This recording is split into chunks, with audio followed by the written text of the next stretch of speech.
Starting off at number 10, we have the first NBA player to have it. This right here is Rudy Gobert. He didn't take this virus thing seriously at all.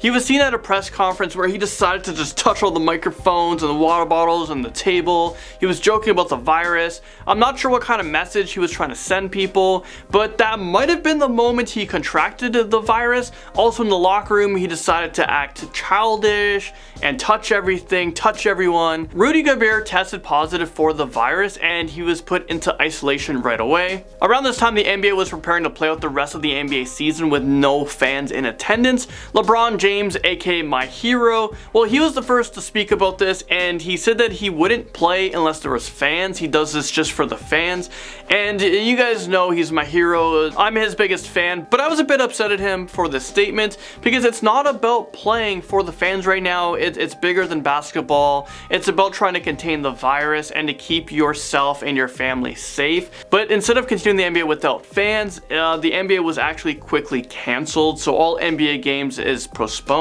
till further notice, and there's a chance that the NBA could be canceled for the rest of the season, in which I'm not sure what the protocol for that is. I think the NHL is, if a season is canceled, the team with the best record at the time wins the cup or wins the NBA title, and right now the winner would go to the Milwaukee Bucks. Number 9, we have to talk about Rudy Gobert's teammate, who was very upset at the situation because he was tested positive for the virus, probably because of Gobert. And we're talking about this guy right here, the young superstar Donovan Mitchell. He made a video talking about it and he actually looks super upset.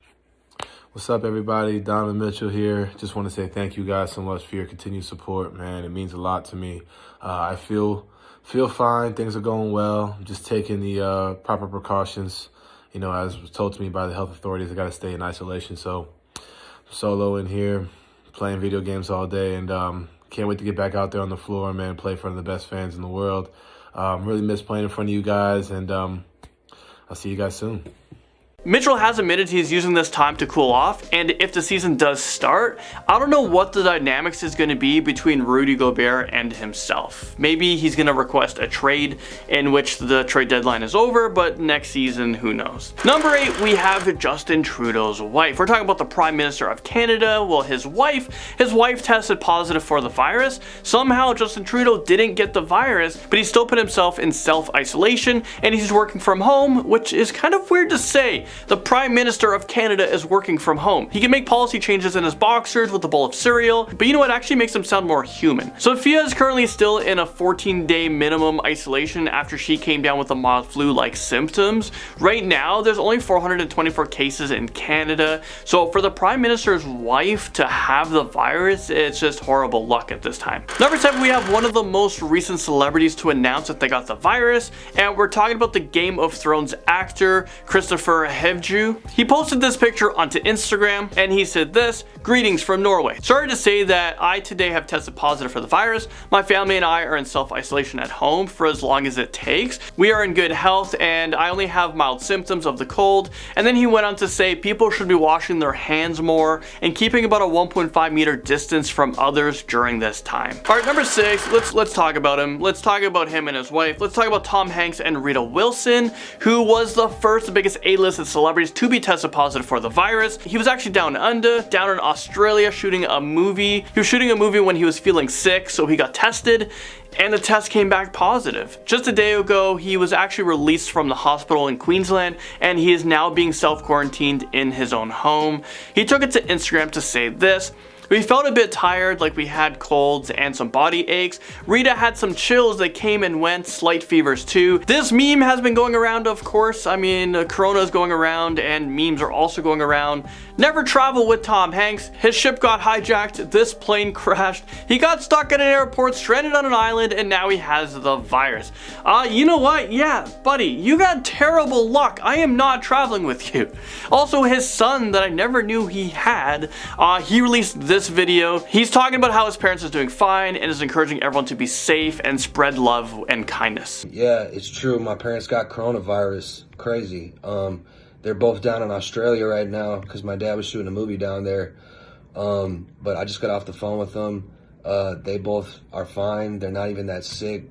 They're not worried about it. They're not tripping, but they're going through the necessary health precautions, obviously. Okay, moving on to number 5. We have Brazilian President Jair Bolsonaro. He has tested positive after his communications with Chief Fabio, and he was tested for the virus because they were in close contact. He is currently under a lot of scrutiny though, as he seemed to not be taking the diagnosis very seriously. He was seen taking photos and shaking hands with the public at a protest in support of his political agenda. Not trusting his original results, he's currently waiting for a second test to come back. His diagnosis came back just a few days after meeting with President Donald Trump at Mar-a-Lago multiple times, who was at the same meeting since he has tested positive. So we're gonna have to wait and see how long it takes for Donald Trump's test to come in, and the chances of it being positive, it's actually kind of good because he's been in contact with others who have tested positive. Taking the number 4 slot is yet another NBA player, Christian Wood. A week after the Detroit Pistons played against the Utah Jazz, Wood's test came back positive. Wood had spent a majority of the game paired up with Gobert, so we've talked about Gobert, we know the whole situation. Gobert was probably just coughing all over him, and that's probably where he got the disease from. But you know, although he's not feeling any symptoms, he is still keeping himself in isolation to prevent further spread of the disease. In an Instagram post showing him dunking the basket over Gobert, he wrote, "The darkest nights produce the brightest stars." So hopefully this means that he is taking isolation well. And at number 3 is actress Olga Kurylenko, best known for her role as the Bond girl in Quantum of Solace. Kurylenko revealed on March 15th that she tested positive. In her Instagram post, she mentioned that she has actually been sick for about a week and that she had a fever and felt fatigue, and that's been her main symptom so far. She mentioned in a follow-up post that she's keeping herself isolated at home instead of at the hospital because they are already overcrowded, so they're prioritizing patients who are in more serious conditions. Number 2 goes to Callum Hudson-Odoi, another professional athlete, but this time from Chelsea's soccer team, has tested positive for the virus. Hudson-Odoi has stated that while he has recovered and shows no more symptoms, he is still continuing to self-isolate himself until he is cleared. He isn't letting his time in isolation go to waste. The Chelsea soccer team's Twitter account, they tweeted out a video of his workout while he's been stuck at home. At least it sounds like he'll be ready to get back into the season if it resumes anytime soon. And finally, at number 1 is a cruel twist of fate. We're actually talking about UK's health minister, Nadine Dorries. She's been tested positive for the virus. Since being tested, she has been keeping herself at home under isolation, but just a few days before her diagnosis, Dorries was in close contact with quite a few members of the British Parliament, including the Prime Minister Boris Johnson. I'm wondering what sort of impact this is going to have on the British government, because it's clearly spreading in the government right now. There's just something especially apocalyptic about a literal health minister being infected with the virus.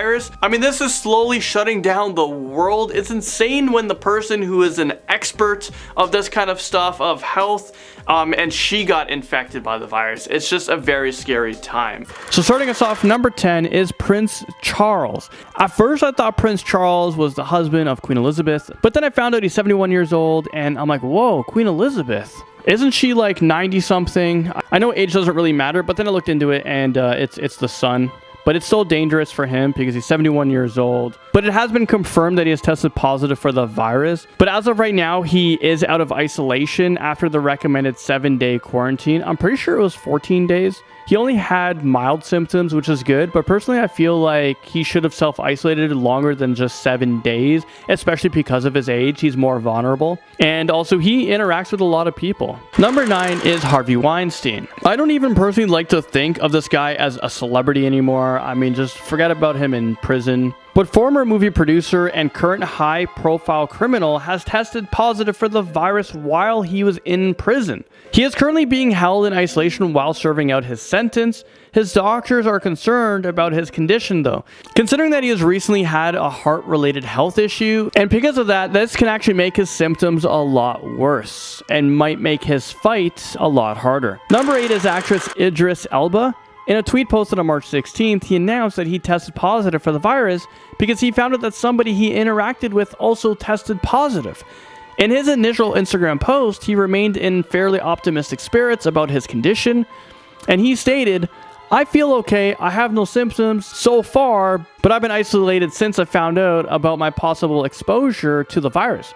He has since recovered, but him and his wife, who also tested positive after isolating with him, are unable to go home to London due to travel restrictions, so they're just stuck in limbo right now, and a lot of people are. In at number 7, we have Kevin Durant. This was huge news. NBA star Kevin Durant of, it's kind of weird to say, but of the Brooklyn Nets. He is one of 4 teammates to test positive for the COVID-19, and I'm pretty sure people in the LA Lakers tested positive as well, but they're not announcing who it was. I don't think it's LeBron James. I'm seeing this guy on Instagram. He's around his kids still. I'm pretty sure he would have self-isolated in his like gigantic basement. Well, it was announced on March 17th that his team was tested, and luckily Durant hasn't experienced any symptoms.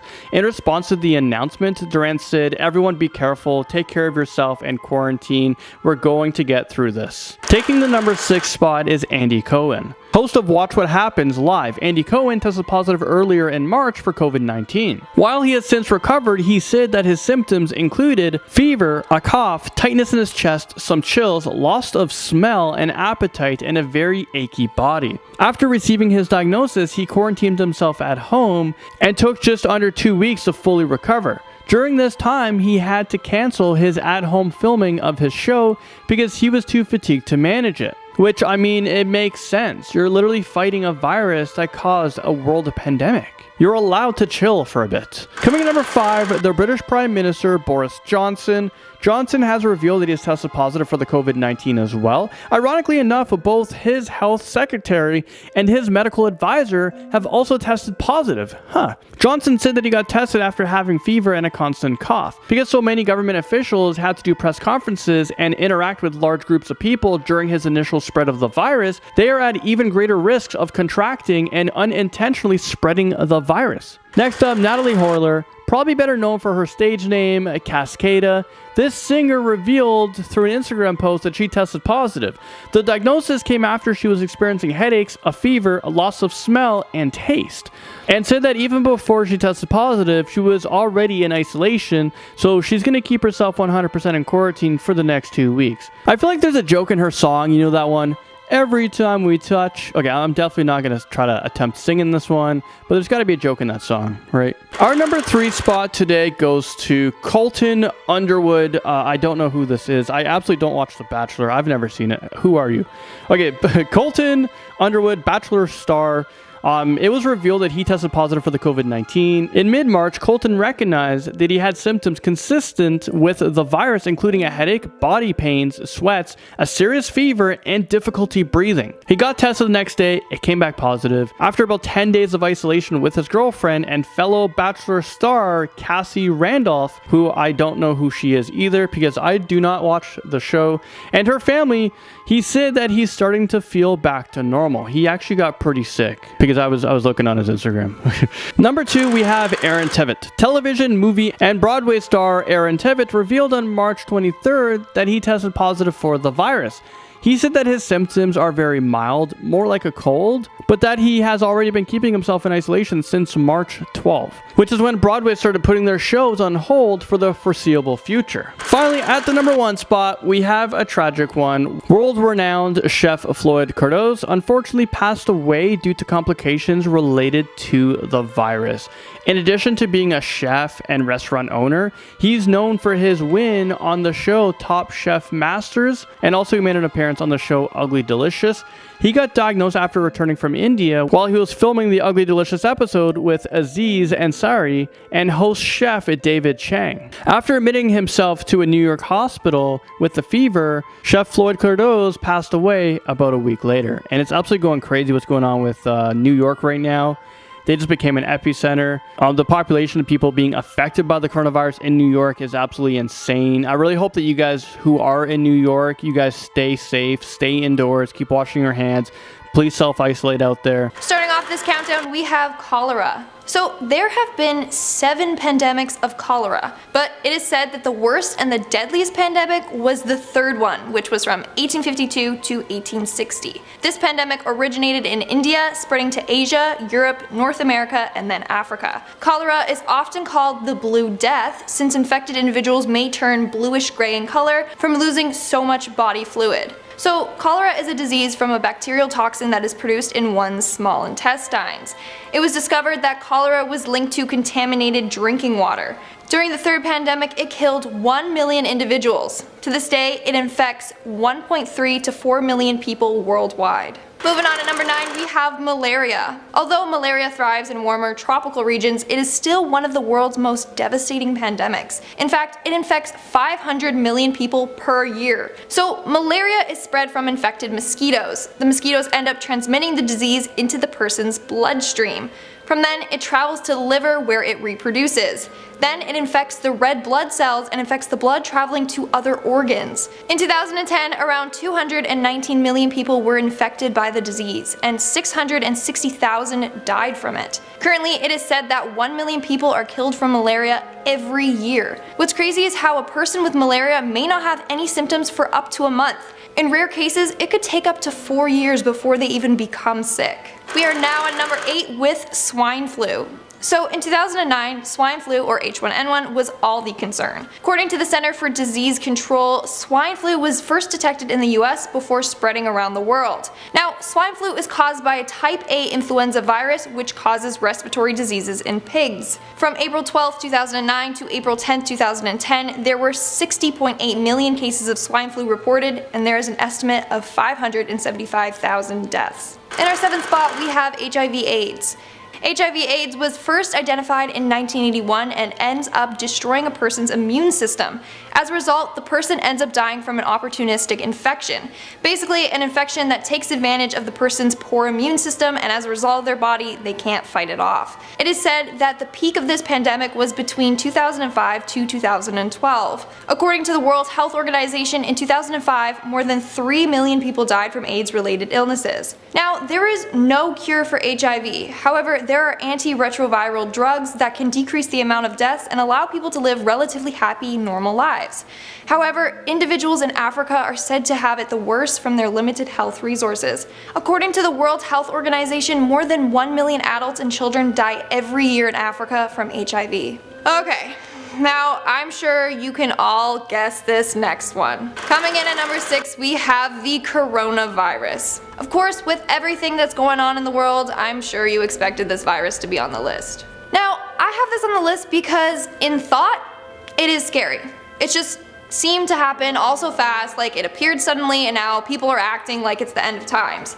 I think the main thing that makes this virus so scary is how the media sensationalizes it. The media is convincing you that you are in danger, like using titles like deadly virus, when in fact it's not deadly for most people. So everyone is out here fearing for their own health. It also seems scary when all these big events are cancelled, like festivals, concerts, and then the NBA, but they're all doing this for our safety to prevent the spread so that we can get rid of it faster. So there are around 134,000 people that are said to have it. Out of that, there were 4,965 deaths. But 68,898 individuals were cured, whereas most of the viruses or diseases on this list don't have a cure or have killed millions.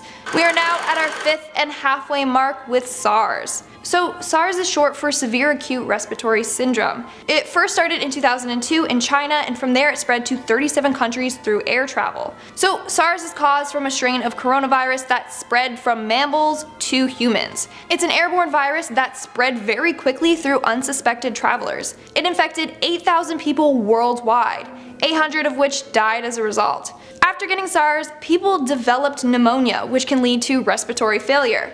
Other people had heart or liver failure as a result, but that one was less common. Now, it is said that the 2003 SARS pandemic was more deadly than the current coronavirus going around. Moving on, at number 4, we have the Spanish flu. The Spanish flu began in the Northern Hemisphere in 1918 and is regarded as the largest influenza pandemic in history. So this flu was first recorded in Europe, the US, and then parts of Asia before spreading worldwide. It even managed to reach remote places like the Alaskan wilderness and Samoa. People that got infected ended up getting a deadly form of pneumonia. As a result, their skin would turn blue and they would suffocate from the fluid filling in their lungs. It is said that the Spanish flu may have killed as many as 25 to 50 million people. Now, why was it called the Spanish flu? It didn't originate from Spain, so why was it named that? Well, during World War I, Spain remained neutral. As a result, they didn't suffer from a media blackout like all the other countries. This allowed them to freely report on this pandemic, making others believe that Spain was the most affected area, giving it the name the Spanish flu. In our third spot, we have the Antonine Plague. The Antonine Plague, otherwise known as the Plague of Galen, was a pandemic that affected Asia, Egypt, Greece, and Italy. Now, the true cause of this plague is unknown, but it's theorized that it may have derived from smallpox. It is said that in 165 AD, Roman soldiers brought this plague back with them from Mesopotamia. Then their trading ships traveled around and spread the disease. This disease ended up killing over 5 million people. Coming in at number 2, we have the Justinian Plague. This plague is referred to as one of the deadliest plagues in history. It is also said to be the first pandemic recorded in history. This plague began in 541 AD and was named after the emperor of the time, Justinian. The plague started in Egypt and went to other continents from infested traveling merchant ships. It spread across Asia, North Africa, Arabia, and Europe. In fact, this plague and the Black Death are both caused from the same bacteria and were both spread by rodents and fleas. The Justinian Plague was said to have killed between 30 to 50 million people, which at the time was equivalent to half of the world's population. Symptoms from this plague were black pus-filled blisters, fevers, and sometimes the infected individual would fall into a coma before passing away. And in our number 1 spot, we have the Black Death, otherwise known as the Black Plague. I'm sure a lot of you have learned about this in high school history class. So the Black Plague struck in the 14th century and caused Europe to suffer the most. It is said that it first arrived in Europe after 12 ships docked at the Sicilian ports. Many of the crew on the ships were dead, others were covered in black boils. This plague was so contagious that the mere touching of clothes was said to spread it. As a result, it is said that half of Europe's population died in a span of 4 years. The total death toll of this plague is theorized to be around 75 million. Other people think that it killed up to 200 million individuals. Basically, this plague was spread from rodents like rats that were infected with this bacteria. People infected by the plague would have their neck, armpits, and thighs swell and turn black. They would typically die within 12 hours of being infected. The Black Plague is still regarded as the worst catastrophe in human history.